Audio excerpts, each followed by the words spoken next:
Hold on, let me see. Let me take this out. How you feel? I'm gonna take this out. How you feel? Okay. Okay. All right. Hey y'all.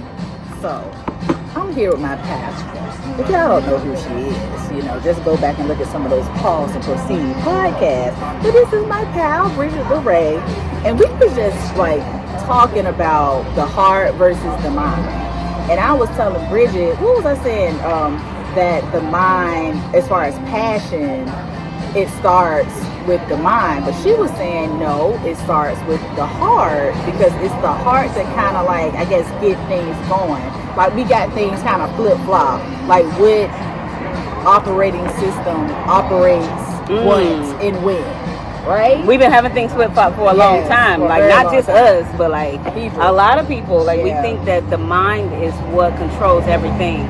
We like, oh, we gotta get our mind right, because that's what we was talking about. Like, man, we gotta get our mind right. We've been in LA all these years, and I was telling SB, like, man, I really feel like I hadn't been taking advantage of my environment, just being here in LA, like the land of opportunity.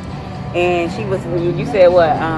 That's because you've been working on this. You've been working on your mind. I said, yeah, I've been working on my mind, but I gotta start working on my heart, because I've been thinking it's the mind all this time, but it ain't.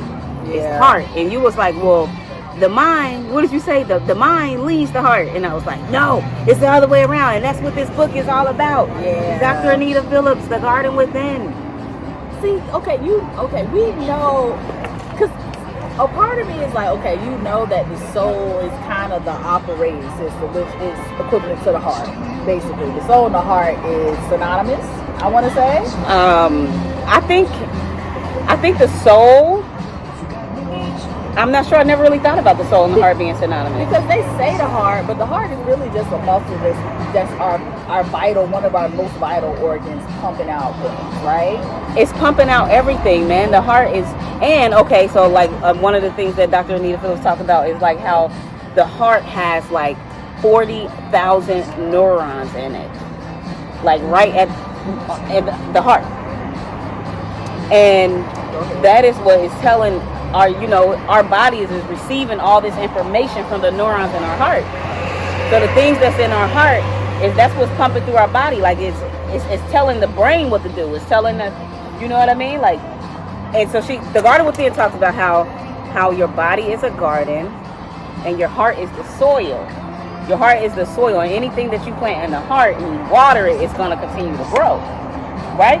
And if your heart is the soil, right, you plant, so whatever you plant in the heart, there's going to be roots that grow down. The roots going to go down, right? And if you look at the physicality of the body, the roots grow down. Like that's those branches that goes into our lungs. Those the roots that go down. And then after the roots, then you got the stem, which that's our vagus nerve that's heading up to our brain, right? And then the fruit. The fruit is the brain. But this is the thing too I was just thinking about, because somebody is immediately dead, you shoot them in the head, they gone. Versus, don't shoot me in my head. We ain't gonna shoot you in the head. But it's like, I guess you can still be somewhat alive with your heart can still be pumping, but you still not dead. Well, yeah, that's why, how the heart, you can, somebody die, you can put their heart on ice and put it in somebody else, and they keep pumping. All right, I can go with that. I'm not Dr. Anita Phillips, so she can explain this way better than I can. But no, this is good because we are working through it. So I haven't read the book yet. Get the book. But my plan is to read the book because when she said that the whole thing about the heart being the soil and how we can't always be rational. Like we be stuck in our mind sometimes, and a lot of the times you got to get outside of your mind. It's hard to kind of do that. It's hard to fucking do that. I think anything's gonna be hard if we continue to tell ourselves it's hard. So that's why I was telling you, like, I want to be honest about the valley that it may take. I get that. You know what I'm saying? I get that. So maybe just reframe in the way in which you're telling yourself, like, challenging? Instead of it's hard and even instead of it's challenging, like, what I'm working on is telling myself what I am doing. Okay. You know what I mean? Like, man, I'm working on, you know, increasing my emotional intelligence every day. I'm doing something towards increasing my emotional intelligence every day. That's how this book ended up finding its way to me. You know? Even though I learned about Dr. Anita Phillips from being at the Sarah Jakes Roberts Woman Evolve conference, but that is something that I've been working on. I'm like, man, I recognize that it had always been hard for me to really get in tune with my feelings and my emotions or express myself. Yeah. And instead of doing that, I would just isolate and keep myself away from people. It's like, man, ain't nobody got time for all that emotional stuff. Right. So I'm just gonna keep myself away from people because I don't got time for people to be pissing me off. Right. You know? That part. Yeah. But that was just a lack of emotional intelligence. Ooh, remember when you was telling me the other day, cause I was telling Bridget, we have these conversations all the time. I was telling Bridget that I think, she about my actually speaker. let me know, say your speaker. Shit about my microphone. Your thing. Yeah. You have to put one in the car. It's in the car. I keep it on me always. They can hear us this time. Can y'all hear us? I'm talking like that, yeah, they can. Okay, but when I said what? So remember I was telling you how, like, I don't know how this conversation came up, but you allowed me to see that I have probably some anger issues. Oh, dang, how did that come up? That's what I'm trying to figure out, like, what the hell did I say in order, but I do remember you said that, and it stuck with me. And I'm realizing, I meant to tell you the other day, I think I had texted to you, I realized what brought this thought on when you just said, like, you just don't be around people because it's like, I ain't got time for that.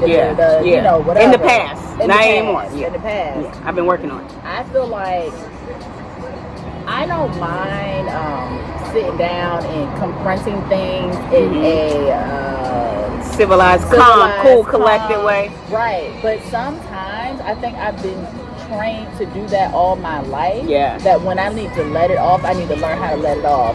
And when I feel like I need to let it off, I back totally away. And like when I start to feel that fire, and granted, some people like, well, yeah, that's what you're supposed to do. But I think sometimes you have to let that out, because when you suppress it for so long, you try to be PC and always handle things in a calm way.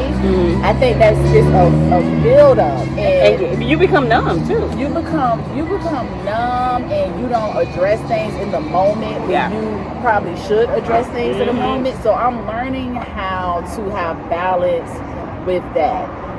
Now, the reason why I brought that up because what you said just signaled that. But I want to let them know that your anger issue wasn't the issue that you get angry. It was that she does not get angry. I don't get angry. And then when I do, it's not a pretty sight. Yeah, and I was telling you that the Bible says be angry but sin not. Like, so being angry is not the issue. Like the Bible saying, like, yeah, I know you're going to get angry, but still don't sin. Oh, have control over your anger. That's what it sounds like. I mean, be angry but sin not. Like, you know how to, you know, cussing people out. That's not sinning. Yeah, you sound like my mama. That's not sinning. You gotta get some stuff off your chest. Because I am tired of trying to, like, consider other people's feelings and making sure that I'm being the adult. Like, I know that's just who I am. Who told you that's who you are? Why you have to be like that all the time? That part. People always say, like, that's who I am. Okay, you're not a robot. You're not always the same type of way. No. Like, you can be that way and your other ways as well. So you don't always have to be the one that's cool, calm, and that's making sure everybody good, considering everybody's feelings. Oh my God. They so rude. We're recording here. Yeah. God, ignorant. I do want to read this book because I do want to know about what I said about the heart versus the soul. I think it's synonymous. You know what? Hey Siri. No. See what Siri saying? Shit. It's the heart or ChatGPT. Hold on, let me see. I like how you got your book as a screen. Oh man, look, don't. Has it always been there? I got a couple of different screensavers. This is just the one that's in here right now. Oh, they can't see it. There we go. Oh, okay. But Yeah, I alternate my screensaver. So if I ever feel like I need to be humble, right? Let me show you my humble screensaver. Hold on, let me see. If I feel like I need to humble myself, like I put this one on. Oh, Me and my mama with me. that's With a cute picture. I like that. Yeah, I'm like, girl, don't be acting like don't you act like you know, because you will put on a bonnet and be in some pajamas real Now, quick. in what Like, ways? When do you feel like you need to be humble? hold on, how did we get here? I feel like we're on the podcast. In what ways do I need to be humble? Yeah. Like maybe if I find myself kind of being judgy, or because like it's so many people love to judge black women and what we should be doing, and sometimes that can kind of creep into me, and I'll see a girl out with it at the airport. She got her bonnet on, and she comfortable, she protecting her hair, and I'm like, oh, why she come out like that? I'm like, hold up, boo, because you will get on the video and start doing it yourself. But like you said, you're a human too. Yeah, so you might judge a little bit, but I don't like that though. You gotta do it all the time. Yeah, I don't like that. That's why I make sure I humble myself. Like, nah, that ain't it. That ain't what we doing. I get it. That ain't what we doing. Nah, So I got different screensavers for different things. I like that. But the Garden Within, guys, get the Garden Within. You're supposed to be reading it. Oh, is that? I felt like you turned this on so we can talk. No, I mean, I just felt like this was a great opportunity to I got it signed by Dr. Anita Phillips at the Woman Evolve. Okay, what should I read? So I am. What were you inspired to read? I'm on the introduction, actually. What were we talking about for you to go grab that book? Oh, because we was talking about the mind versus the heart. Yeah. And how it's not the mind controlling the heart, it's the other way around. It's the heart controlling the mind. Yeah. And our actions. Okay, well, I'm just going to start reading a little bit from chapter 1. Okay. The seedling. And she talks about, I don't know if she's going to get into that right off the bat, but she talks about how a neuron. We right on the main road trying to record. I know, with no mic. She talks about how the neuron in a plant seedling looks exactly the same. And so that's what triggered her whole interest in the body being a garden and the seeds and the neurons and things like that. Is she an MD? She is a therapist. Oh, okay. She's a therapist. Okay. I don't know those initials. Yeah, she's a therapist. An amazing. She's a trauma therapist. Dr. Anita Phillips. You can look her up follow her on Instagram, y'all, and all that stuff. So she starts off with Isaiah 58:11. Thou shalt be like a watered garden. Isaiah 58:11.